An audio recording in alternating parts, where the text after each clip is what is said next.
So, how much meat do you get from a half a beef?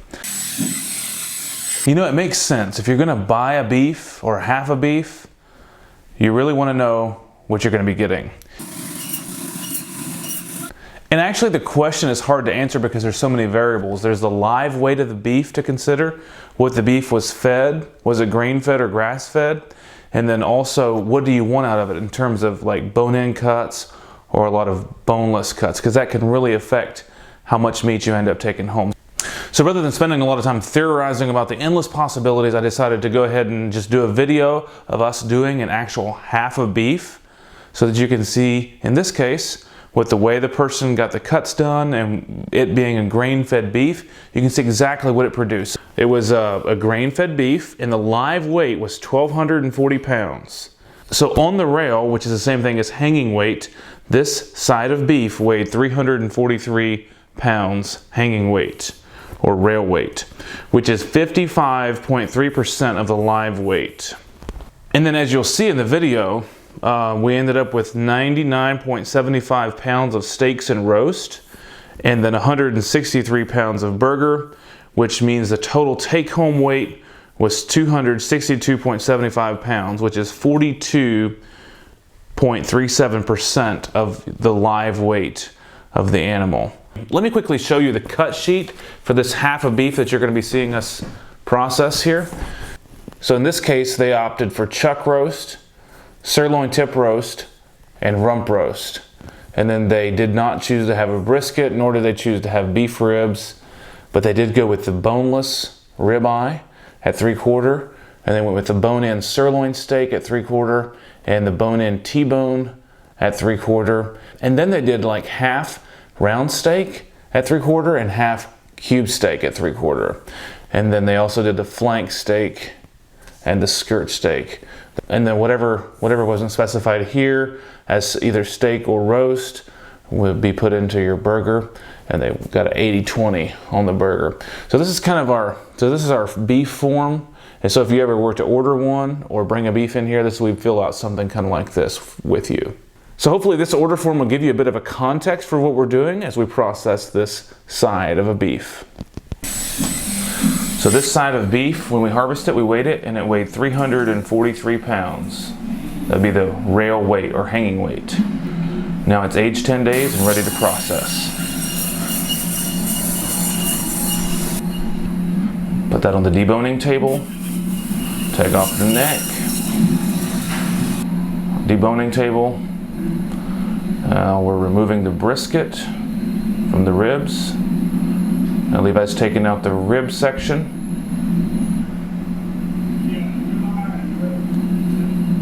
It's where the ribeye and short ribs come from.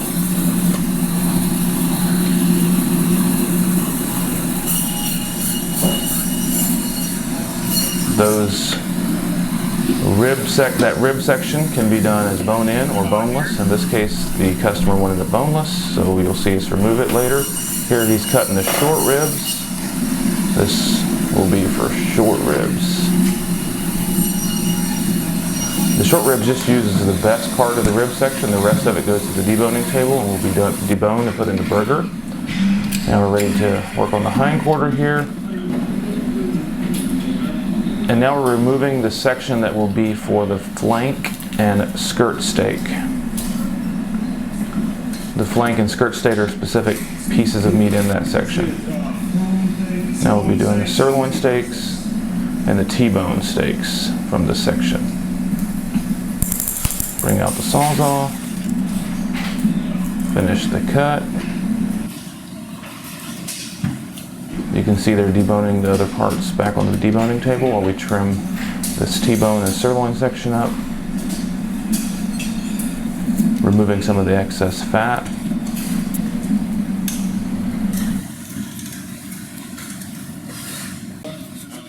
Short loin here, it's called.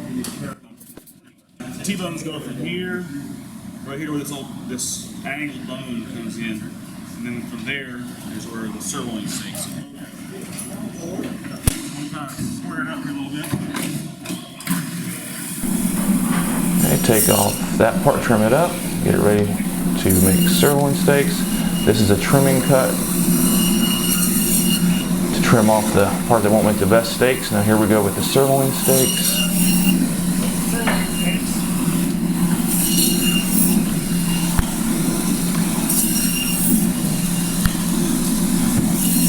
Look at that marbling. Now it's transitioning into the T-bone. Here comes all these beautiful T-bones. You'll notice they have a tail on them. We typically leave that on our steaks. Try to make your steaks as big as possible.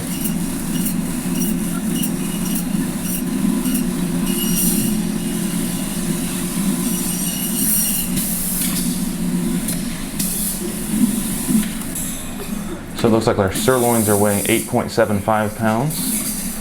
And now let's weigh the T-bones, see how many they produce. 17 pounds, and there's actually 17 T-bones. So that's about a pound each. Now this is where we're removing the bone from the ribeye. So if that bone was left in there, it would be a bone-in rib steak, but now it's going to be taken boneless. And so this will be the ribeye steak.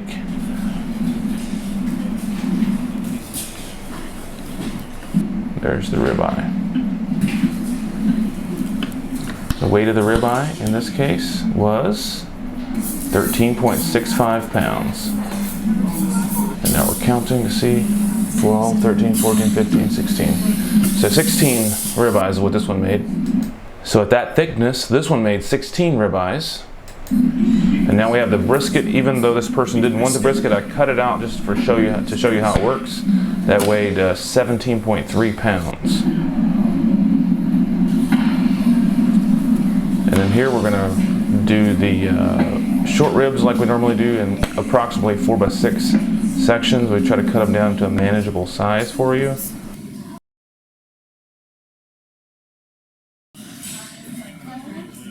See what they weigh.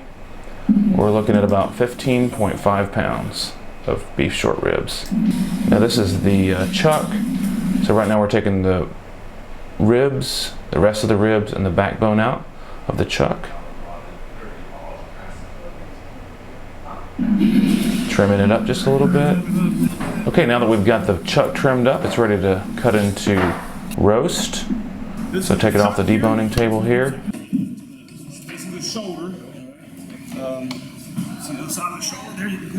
There you see it good, and now we're going to cut it into roast.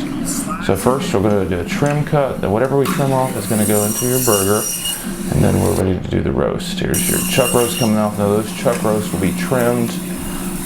This is how they are whole, and so we usually trim them down to about 3-pound sections. Now what's left of the chuck area there can be turned around and cut the other way for arm roast. So we're going to cut some arm roast to show you how they look, even though this person did not request any. So we're just going to cut them for you, see how they are, and then we'll go ahead and grind them into the burger. So the rest of that chuck goes into burger. Okay, now from the hindquarter there, taking off the sirloin tip roast.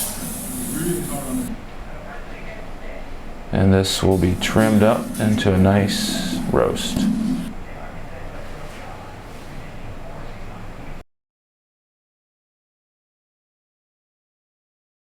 We typically cut it into 2 pieces. And then let's get the weight on that. 9.05 pounds. Now you're not going to believe this, but when we were recording this video, I failed to hit the record button when we were doing the hindquarter, which is where we get the round steak and the cube steak. So I had to fill in with a couple pictures and a couple video clips from other animals. So you'll notice that this is not the same, but it still demonstrates how we do use the hindquarter here to get the round steak and also to get the cube steak. So here we are, we're going to slice that hindquarter to get the round steak. That's what you see happening here. Just slapping that off. Here's your round steak stacking up. And now what we do with the round steak is we go ahead and trim the bone out usually and trim the fat off around the edges. Of course, if you didn't want that to be done, you could tell us not to, but normally we do it that way. So most customers like it. You get a nice trimmed up round steak that way. So our total weight on round steaks, this person just wanted half of those, so it's 8.4 pounds. Now the rest of what could have been the round steaks, we go ahead and make cube steaks out of them. And trim out the best part of the round steak into what will become the cube steak. So first I trim it out, as you see here. Trim out all the nice muscle pieces. The part that doesn't make the steak will go into your burger.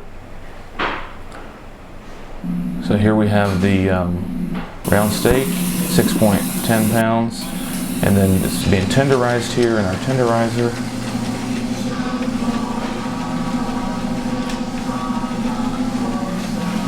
Then here what you see is the packaging happening. This is how our vacuum packer does the packaging. Of course we try to label each package with the specific cut that it is, and that way it's easier for you to tell what you're getting. All the trimmings and the part that wasn't used for roast and steaks gets deboned and put into the grinder and ground into burger. We do grind our burger twice, so you see here this is the first grind. It's not very consistent looking. You see some parts look fatty. If you can see the whole process, you see some parts look very thin, very lean. And then after the first grinding, we go ahead and put it all back through again and do the second grinding. So here we are doing the second grinding. You see it's a lot more consistent looking.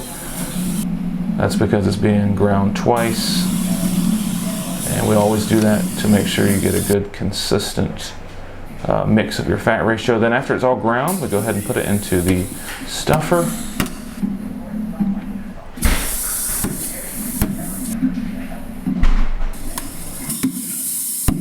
So while that's getting ready to stuff, let's go ahead and weigh the roasts and the steaks. We got 80.45 pounds in that crate. And then we have 19.3 pounds in this crate. Now let's go ahead and get that burger stuff from this side of beef. So we usually put it in 1 pound chubs. It's considered a 1 pound, but the truth is that if you put it on the scales, it'd be like 1.4 or 1.5 pounds per pack.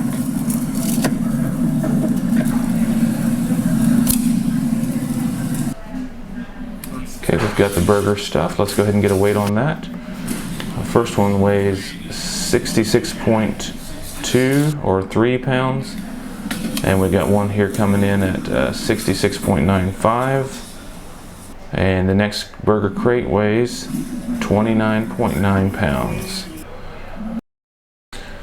So that makes a total of 163 pounds of burger, 99.75 pounds of steaks and roast, for a total of 262.75 pounds of finished product that they're taking home. So I hope that's helpful. Hopes it gives you a good idea of what you can expect out of a half of beef. And remember that the live weight obviously is going to be a factor. So the bigger the beef, the more weight you should take home, or the smaller, the less you'll take home. Another big factor is whether you go with bone-in or boneless cuts. And remember that the more bone-in you get, the more weight you're taking home. Another factor that can affect it is aging. Like we typically do a 10-day dry aging, and the longer you dry age it, the more moisture evaporates from the meat as it dry ages, and so you're taking home less weight as well the longer that you dry age. And another reason that dry aging will make you take home less weight is sometimes if you leave it dry aged too long, there will be some molding that occurs, and if we need to trim off that molding, of course you're taking home less weight there as well. So anyways, hope that's helpful so you can understand how much meat you get from a half of a beef. Talk to you later.